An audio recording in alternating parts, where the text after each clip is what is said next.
I'm Eric Wolf, and my experience in business peer groups has changed my life, especially my membership in Vistage, one of the world's largest CEO advisory groups. I'm an entrepreneur, a business owner, and a Vistage speaker on the power of marketing. This podcast is dedicated to the people who make those experiences possible, the peer group chairs. Every episode, I interview a Vistage Chair who has dedicated their time to helping entrepreneurs like me succeed. My guest today is Chris Quinn. Chris is a Vistage Chair with a variety of groups, by the way, which we'll get into, from Raleigh, North Carolina. Welcome to the show, Chris. Thank you. My pleasure. Awesome. So, real quick, there are a lot of things actually that I would really love to talk to you about. One thing that I noticed right away in your bio is that you're a former Marine, and I've talked to actually a fair number of Vistage Chairs who are ex-military. I would be really interested in hearing your perspective on what either the connection or the progression for you, because I imagine that those things are connected, some way, somehow. I believe they are. I mean, I've had some time to reflect as I look back on my life. The Marine Corps, I went in out of college, and I was an infantry officer, and I deployed twice to the Middle East as a 22-year-old with 40 Marines responsible for 7 months on a deployment. Wow. And so I realized early on, or at least it came to me, that you manage tasks and you lead people. That's one thing I think the Marine Corps helped me understand. It's you manage tasks, you lead people. Leadership's a behavior. It's not a rank. It's not a job title. You have to earn the respect of the Marines. They follow you because they know you're competent and you have their best interests at heart. I think they assess you not where you went to school, what your grade point average was. They assess you based on the basic math of, is this guy going to keep me alive? Right. Is this guy going to take risks that are unnecessary? And I think that's not unlike business. The stakes are much lower. Obviously. Yes, I imagine that the mortality rate of your Vistage groups is very, very low. Oh, yeah, a lot lower than the Marines, that's for sure. But yeah, so I do think people do that math with leadership too, to some degree. I mean, they say, is this person have my best interests? Does this person care about my well-being? Is this person competent? Is this person inspire me to lead them into places that are uncomfortable? And I think that's kind of what you do as a lieutenant. You take people to places that are uncomfortable that most people wouldn't want to go, and they do it because I think they trust that you are competent. You're going to keep them alive, and and I think it also taught me that plans are important, but the planning is what is magical. Plans always fall apart at the moment of Right. execution, and so it's the planning process that's really valuable. And I think that's true in business to a large degree. Like Mike Tyson says, the plan goes out the windows as you get punched in the face. Yeah, I think there's some truth to it. And I think people going through the planning process even in preparing for, a mission, is you talk through the trade-offs. You talk through, what are the limits of advance? How far do we go? What happens if we get, separated? Everyone knows, that they're not dependent on the lieutenant solely.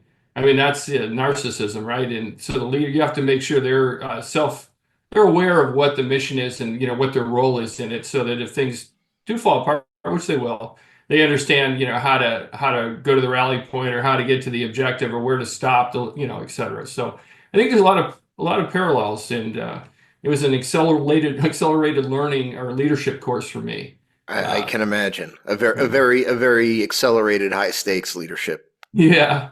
Yeah, of course. In my last year, I was a general's aide, a 2-star general, and he ended up becoming the assistant commandant. And what was interesting about that, when I talked to CEOs, is it's much like being a CEO. He told me that when you become a general, there's 2 things that happen: you never have a bad meal, and you never hear the truth again. I think that's true for CEOs too. And I think people always tell you, they always hedge. They always have an agenda. They always hedge the truth a bit because they want, something from you. And I think that's often true for our members as well. So some of that, carried forward into my chairing as well, because I think that's the reality of being a CEO, is a lot of people have agendas. A lot of people shade the truth. And so our mission in our groups is to interrogate reality. We help our members interrogate reality. because I think that's something that is very important. So how long were you in the Marines, and what was what was the next role after that? I imagine that you had a little bit of culture shock coming into. Yeah. I was 4 years active duty, and then I got out and I became a sales person, and I chose the medical industry, medical testing industry. I went to work for American Hospital Supply, which very quickly was merged with Baxter. And so I tell people I went from one side of the healthcare to the other. I created demand in the Marine Corps, and on the other side, we were the supply side, the treatment side. So So I've it's a been little both bit of a sides. dark joke, but I like it. Yeah, I've been both sides of that equation. So. Well, very cool. So what made you now? Had you ever, at the point that you became a Vistage Chair, had you ever been part of a peer group situation before? I know that you'd had at that point a lot of different executive roles. Right. What led you from being an executive to saying, you know what, the next step in my journey is I'm going to chair these Vistage groups. Yeah, I didn't, it's funny. I was late to peer groups. I could have used them. I mean, in retrospect, I mean, there are many roles in my life where I could have used a peer group and would have benefited greatly. So when I was in my late 50s, I heard about Vistage. I thought it was Vistage. I thought it was a French pharmaceutical company, and I looked it up and I knew some people, that were working there. I thought, well, I'm going to check this out. And it really appealed to me because I think it leveraged my experience as a leader in the Marine Corps. It leveraged my corporate experience where I was a president of a public company, and I've been a chief marketing officer of $1 billion, private European diagnostic company. So I've had a lot of varied experiences. I've been an entrepreneur. My wife and I, we founded our company 21 years ago this year. So, I think I can relate to the owner mentality. It's not theoretical to me. I mean, Right. the challenges I have payroll to make. I mean, the challenges they have, the trade-offs they make are not theoretical. And so I think it helps me, have empathy. I mean, I can relate to some of those challenges and, so yeah, I think I just thought this was something I could, see if I could do. And I wasn't sure I could do it, for sure. I mean, it wasn't like, oh, this is easy. But, after 1 year, I had one group, so it was I and I challenge. and I'd like to ask you about all the groups, but there is something very unique about your groups, and something that I can honestly say that I have not encountered to this point, is that you actually co-chair your groups with your wife. Right. Absolutely. What is Absolutely. that? What is that like? How and please, what obviously that creates, I mean, there are people who work with their spouse and work with their spouse successfully and productively, but you guys are chairing what, like 10 groups? Yeah, we have 12 right now. We had 13 at the end of last year. We had one group that rolled out, but we have active groups right now. We have 12. It's been a blessing, honestly, working with my wife. I mean, I've been a business partner with her. We've been married. This will be 32 years. She Congrats. has a totally different DNA than I do. I mean, she's a first generation American. Parents came from Cuba. She's not speaks Spanish, native Spanish speaker, a female who grew up in a male dominated industry and operations roles in Pfizer and Baxter. And so the lived experience she has really helped me have, I think, more empathy for women in business. Watching her journey, and I've learned a great deal from her. And she's very detail oriented. I'm not. So I talk a lot. She gets stuff done. It's a great combination. We run on EOS. I'm the visionary. She's the implementer. Because we have a business outside of Vistage, and Right. yeah, and our boys are in Vistage groups. They're employees in our business. They're also in Vistage. So we're eating our own dog food. We think it's It, really important to it develop. seems like it. Yeah, well, we believe in it, which makes it easier to do the work we do. What's the dynamic then in your group meetings? Because it feels like it would be, um, so anyone who's in a Vistage group has sort of an idea of what to expect from their chair. Right. There are some Vistage chairs that I've talked to that have co-chair types of arrangements and Yeah. things like that. But I imagine it's a completely different energy though when you actually have your co-chairs being a husband and wife.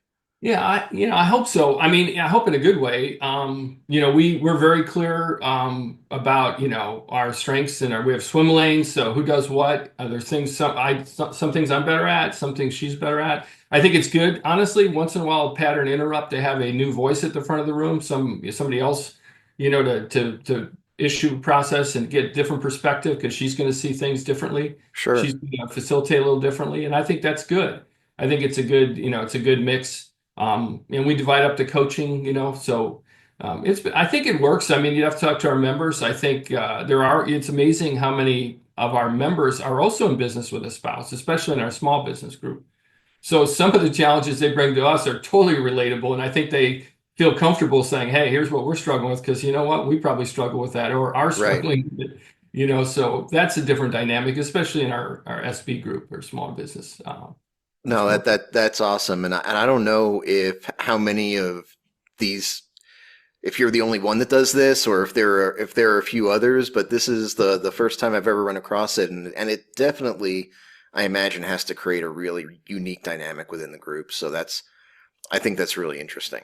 Yeah, it is, and we're not the only. There's other couples for sure who've been doing this even before we did, and so we're just trying to do it our way. But it's funny because we'll catch each other using Vistage techniques on each other. It's outside in our personal life. Okay, don't go there. I know what you're doing. I know what you're trying to get. So I like that. Um, it's very unique. I think that's really special.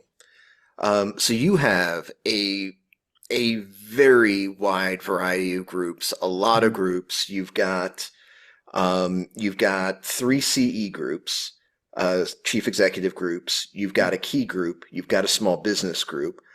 You've got a trusted advisor group, and you've got two emerging leaders, two advancing leaders, and four Vistage inside. right, the one Vistage inside just ended. That yes, Oh, but okay, we've got three active right three. now. Yeah, with two different clients, but yes, so we have a lot on our plate. It's about 200 members, if I think roughly plus or minus when you add it up. So it's a lot.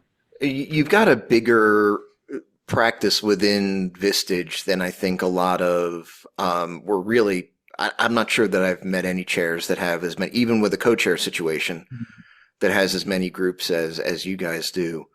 How do you juggle that?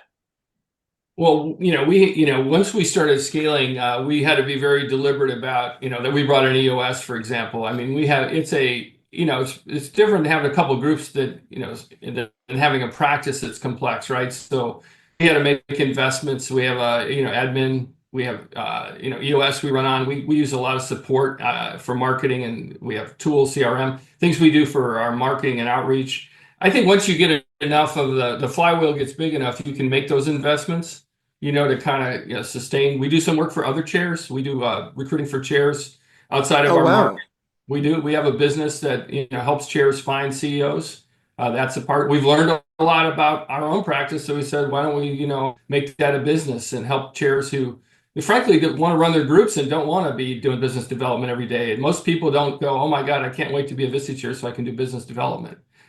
There are many people who didn't become chairs because that was where they struggled with, and there's so many good people. So we want to help people with that, and we think we From have a from what yeah I've seen, it's actually the number one reason that chairs don't make it is that right. they went through the program, they did their apprenticeship, and then recruiting the group was the hard part.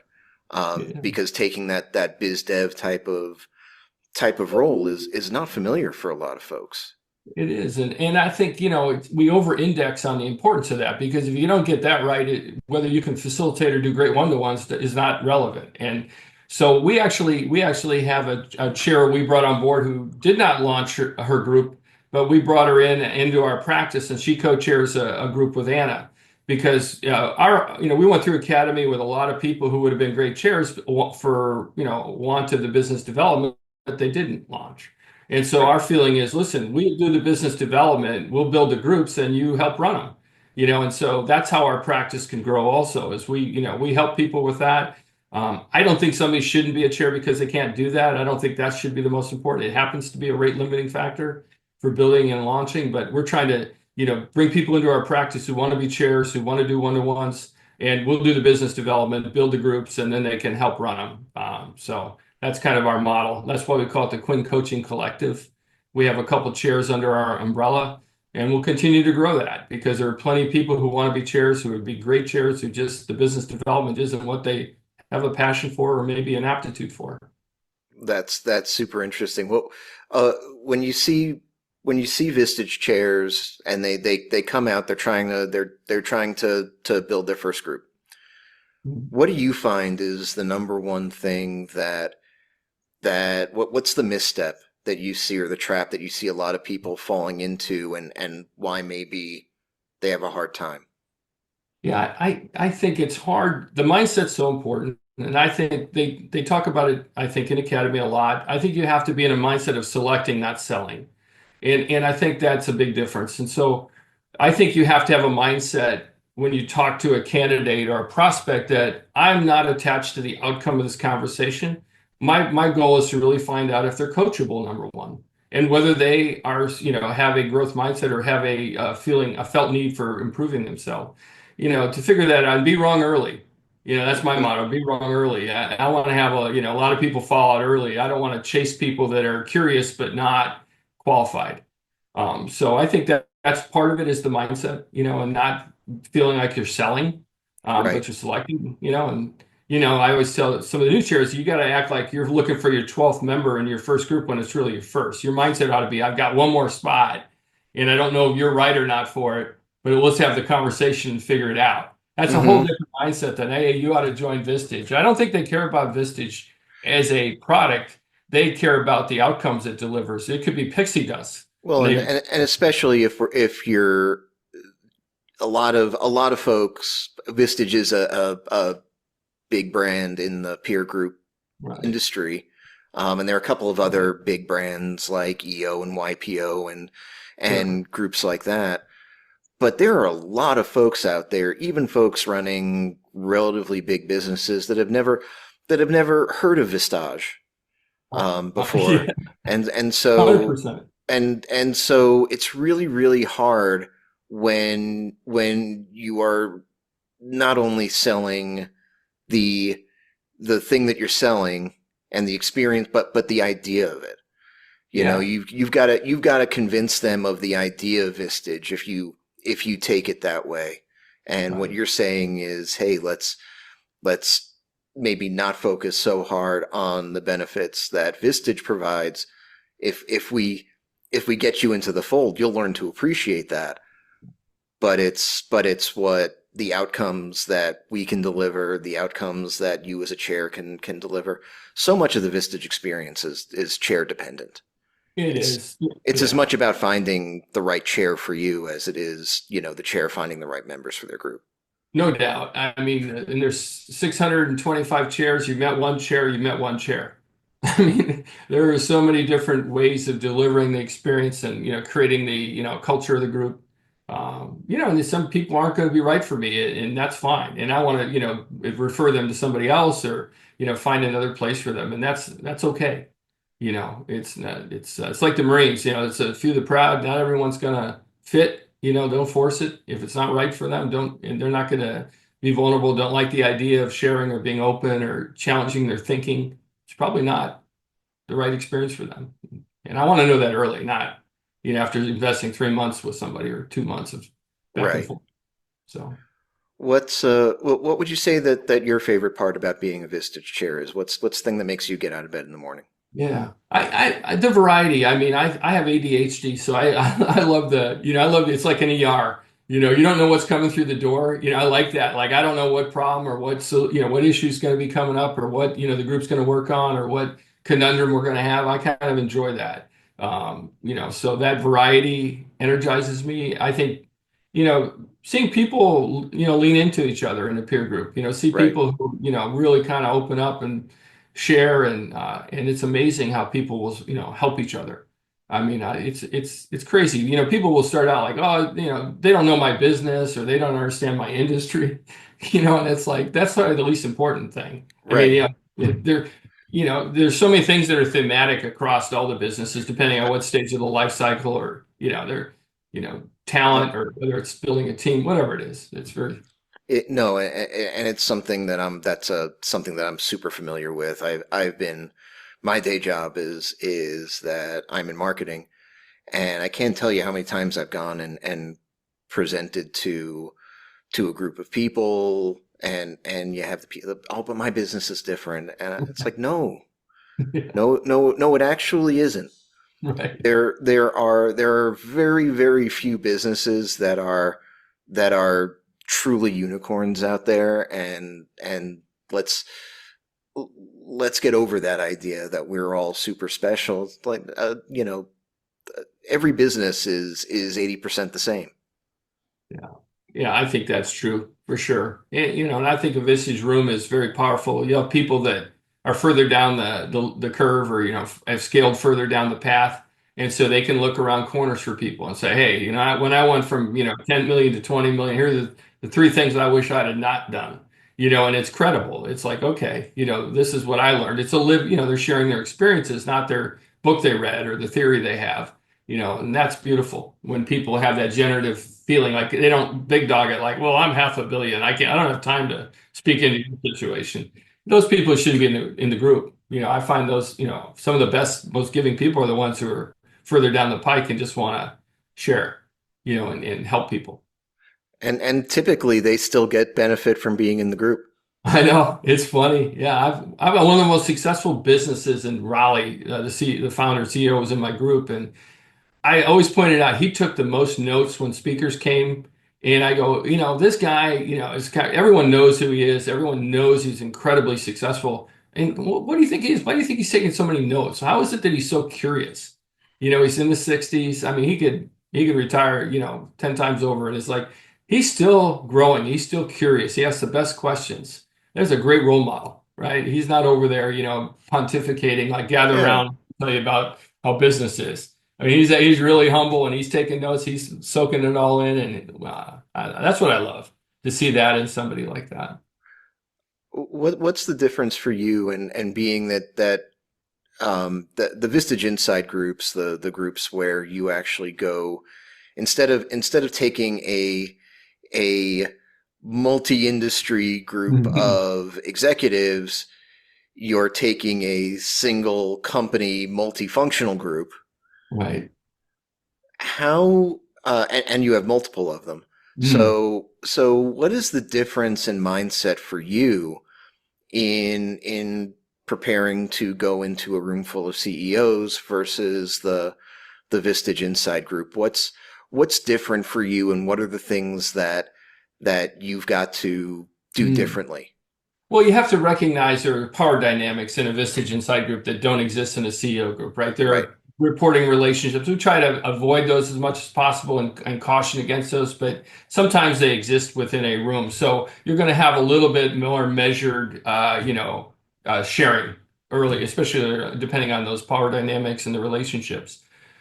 On the positive, you think about some of the energy you get as a CEO leaving a session where you've got this idea, this concept that you want to bring back. Well, in one company, we got 24 people who have that same leverage now. They all have that same thing now that they can go back and drive change versus Yep. one CEO trying to do it. So you get a lot of leverage on change if people buy into it and say, okay, we want to go do this. We want to bake this into the way we do business.